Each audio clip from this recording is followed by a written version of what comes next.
지난 주간에 삼성 이건희 회장이 돌아가셨죠. 저희 시 외숙모님도 돌아가시고 또 제가 잘 아는 권사님 한 분도 98세 천수를 다 누리시고 같은 날 돌아가셔서 죽음에 대해서 많이 생각해보는 주간이었습니다.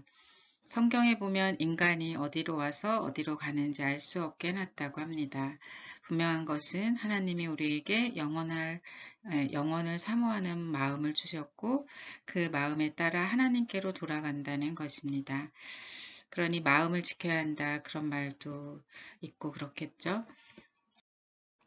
불행하게도 사울왕은 자기 마음을 지키지 못한 대표적인 사람이 아닌가 싶습니다. 우리가 봤다시피 굉장히 오락가락한 사람이죠. 오늘 본문은 사무엘이 죽은 이야기에서 시작되는데요. 사무엘은 25장에서 이미 죽었습니다. 그런데 왜 다시 나왔을까? 간혹 어떤 사건을 설명할 때 앞에 있었던 일과의 연관성을 알게 하기 위해서 다시 언급하는 그런 경우가 있는데 바로 본문이 그런 경우라고 볼 수 있겠습니다. 사울에게 있어서 사무엘의 죽음은 굉장히 충격적이었을 것입니다. 사울에게 기름을 부어 왕으로 세운 사람이 사무엘이었고 또 시시때때로 하나님의 말씀을 알려주었고 조언해주고 그랬던 사람이죠. 이를테면 정신적 지주나 다름이 없었을 것입니다. 그랬던 사무엘이 죽자 사울왕은 3절에 보면 일대 개혁을 합니다. 그러니까 나라 안에 신접한 자와 박수들을 다 쫓아냈다고 이렇게 나오는데요. 뒤에 나오는 내용으로 봐서 아마 죽이거나 죽음을 피한 자들은 도망을 하고 그랬던 것 같습니다. 이것은 하나님의 율법에 따른 행동입니다. 신명기 18장에 보면 내 하나님 여호와께서 내게 주시는 땅에 들어가거든 너는 그 민족들의 가증한 행위를 본받지 말 것이니 그의 아들이나 딸을 불 가운데로 지나가게 하는 자나 점쟁이나 기륭을 말하는 자나 요술하는 자나 무당이나 진언자나 신접자나 박수나 초혼자를 너희 가운데서 용납하지 말라 이렇게 명령하고 있습니다. 하나님이 이런 사람들을 용납하지 말라고 했는데 당시 유대 땅에는 여전히 많이 있었고 사울왕이 사무엘의 죽음을 슬퍼하면서 어떤 마음의 변화가 생겨 이들을 전부 쫓아냈던 것 같습니다. 마치 청개구리가 그렇게 말을 듣지 않다가 엄마가 죽자 참회하는 마음으로 마지막 엄마의 그 유언을 들었다는 그 이야기하고 좀 오버랩이 되는 면이 있는 것 같습니다. 그러고 나서 4절에 보면 블레셋 사람들이 쳐들어와서 수넴에 진을 쳤다고 합니다. 블레셋이 수시로 유대 땅을 침범해 들어왔는데 유대 왕국이 그만큼 허약했다는 뜻이기도 하겠죠. 사울도 온 이스라엘을 모아서 길보아에 진을 쳤다고 합니다.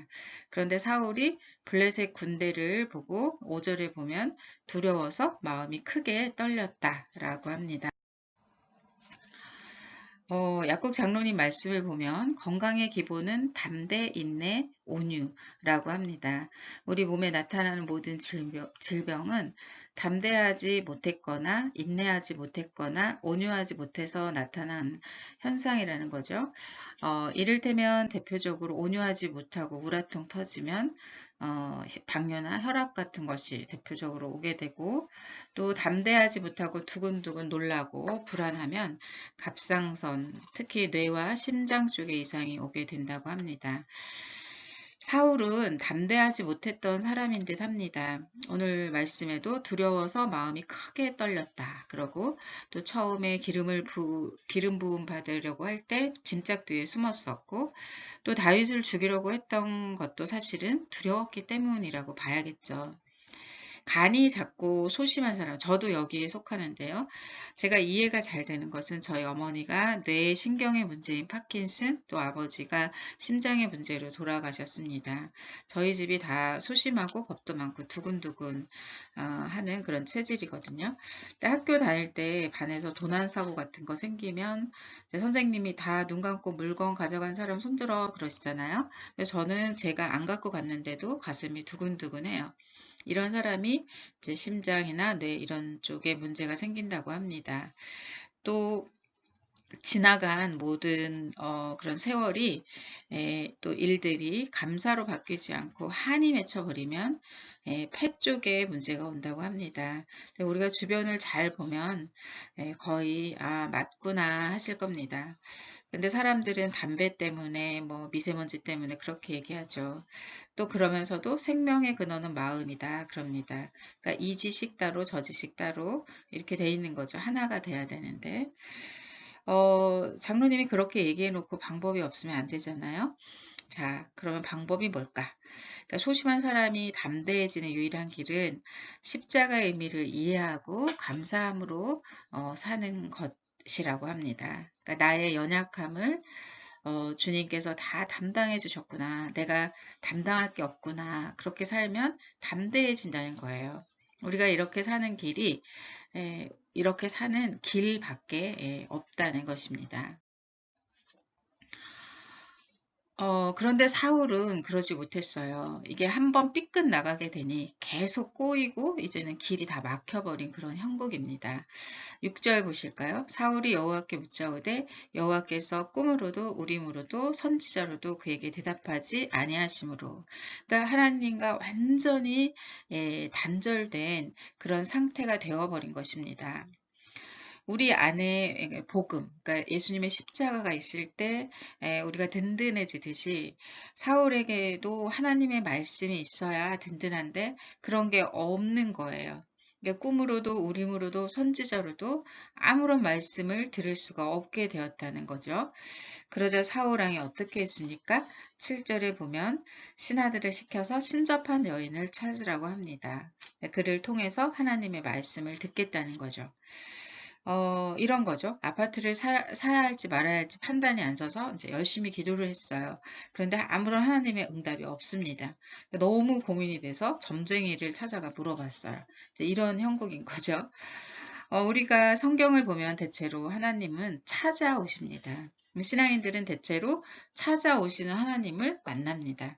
근데 사람이 부르짖어서 하나님께서 찾아오시는 경우는 거의 없습니다. 아브라함이 장막 앞에 앉아 있을 때 하나님이 찾아오시죠. 야곱이 들판에서 잠들었을 때 찾아오셨습니다. 예수님이 제자들을 찾아가셨고, 바울이 다메섹을 지나갔을 때 부활하신 주님이 찾아오셨습니다. 그런데 그 반대의 케이스가 바로 이 사울왕입니다. 사울의 부하들이 엔돌에 신접한 여인이 있다고 알려주었죠. 그러자 사울은 변장을 하고 그 여인을 찾아갑니다. 그리고 이렇게 말하죠. 8절. 나를 위하여 신접한 술법으로 내가 말하는 사람을 불러 올리라. 이런 걸 초혼이라고 하는데 혼을 불러온다 이런 뜻이죠. 신접한 여인은 사울왕이 변장을 했기 때문에 못 알아봤어요. 그리고 사울의 그 청을 거절합니다. 사울왕이 신접한 자와 박수를 이 땅에서 멸절시켰음을 너가 모르느냐, 어찌하여 나를 죽게 하려고 하느냐, 이렇게 얘기를 하죠. 사울왕이 이제 얼마 전에 신접한 자들과 박수들을 다 멸절시켰고, 어, 만약에 그런 행위를 하게 되면 이제 또 자기도 죽게 되니까 당연히 거절할 수밖에 없었겠죠. 그러자 사울이 대답합니다. 10절에 여호와께서 살아계심을 두고 맹세하노니 내가 이 일로 벌을 당하지 아니하리라. 그리고 이제 사무엘을 불러달라고 이렇게 얘기를 하니까 이 신접한 여인이 그때 이 사람이 사울왕인 거를 알았지요. 그러니까 이 사무엘과 같은 선지자를 불러달라고 말할 수 있는 사람은 왕밖에 없었던 거죠. 아무튼 하나님의 뜻을 알기 위해서 하나님이 용납하지 않는 방법을 쓰고 있는 그 사울의 모습입니다. 게다가 하나님의 이름을 걸고 맹세까지 했죠. 정말 인생의 막다른 골목에 와 있는 그런 사울인 것입니다. 사람은 누구나 물질적으로 또 관계적으로 건강적으로 막다른 골목에 이르를 수 있습니다. 우리가 끊임없이 하나님과 씨름하며 살지 않는 한 어떤 골목이든 한 골목에 이르게 될 것이다. 이렇게 생각이 됩니다. 저는 이건희 회장이 병원에 그렇게 오래 누워 있었다는 것은 물론 그분의 성과는 인정하고 또 뭐 나름 존경할 부분도 많이 있지만 결국 또 다른 막다른 골목에 이르게 된 것이 아닌가 이렇게 생각을 합니다.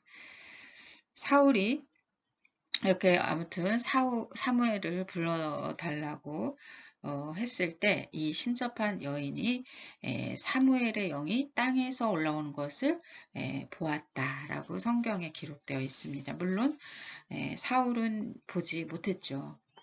이 지점에서 신학자들의 논란이 많습니다. 여러분들은 어떻게 생각하십니까? 귀신이라는 존재가 있을까요? 왜 어떤 사람은 귀신을 보고 어떤 사람은 귀신을 보지 못할까요? 보통 우리들은 이제 어떤 사람이 귀신을 봤다 그러면 그 사람을 정신과적 질환이 있는 것으로 생각을 할 것입니다. 정말 그럴까요? 그것 알 수가 없죠. 예. 아무튼 우리가 인간의 어떤 능력에 대해서 말할 때 뭐 IQ, EQ, SQ 그렇게 표현을 하잖아요. 그런데 그런 식으로 표현하지 못하는 다른 영역도 많이 있을 거라고 생각이 됩니다. 그리고 IQ 하나만 보더라도 인간이 인간의 뇌를 10%도 사용하지 못한다고 하잖아요. 그런데 만약 60% 내지는 80%, 100%를 사용하게 된다면 어떤 일이 일어날까요? 그런 상상력으로 만들어진 영화가 있잖아요. 루시라는 영화. 굉장히 유명한 영화인데 어, 또 이런 면에서 어떤 아이가 위험에 처해 있을 때 그 엄마가 10톤 트럭도 세웠다는 그런 이야기는 정말 신기할 것도 없습니다. 마찬가지로 저는 예수님이 손만 대어도 병이 나았다는 얘기가 그렇게 어렵지 않게 믿어집니다. 성경에서도 귀신 들린 자들로 표현된 사람들은 예수님이 하나님의 아들인 것을 알아보았고 또 점도 쳤습니다. 보통 우리들이 생각하는 그런 귀신이라는 실체가 있든지 아니면 어떤 특수한 상황에서 어떤 특정한 인간의 능력이 어마어마하게 커졌든지 아무튼 그런 현상과 그런 실체가 있다는 것만은 확실합니다. 그들은 보통 사람들이 보지 못하는 것을 보고 하지 못하는 것을 하죠. 사우 신접한 여인이 죽은 사무엘을 보았습니다. 그리고 사울왕이 그가 어떤 모양이냐 이렇게 물으니까 14절에 한 노인이 올라오는데 그가 겉옷을 입었다 이렇게 얘기를 하죠. 그 얘기를 듣자마자 사울이 사무엘인 줄 알아요. 왜냐하면 그 사무엘의 겉옷은 굉장히 이 사울에게 아주 가슴 아픈 그 스토리가 얽혀 있는 그런 그 물건이기 때문입니다. 사무엘이 하나님의 말씀을 따라서 그 사울왕에게 폐위를 선언할 때 사울이 막 그러니까 울고불고 말하자면 사무엘의 겉옷자락을 잡고 늘어졌거든요. 그때 사무엘의 겉옷이 찢어졌고 사무엘이 이렇게 말했습니다. 여호와께서 오늘 이스라엘 나라를 왕에게서 떼어 왕보다 나은 이웃에게 주셨나이다. 사무엘의 겉옷은 사울에 대한 심판의 메시지가 있는 거였어요.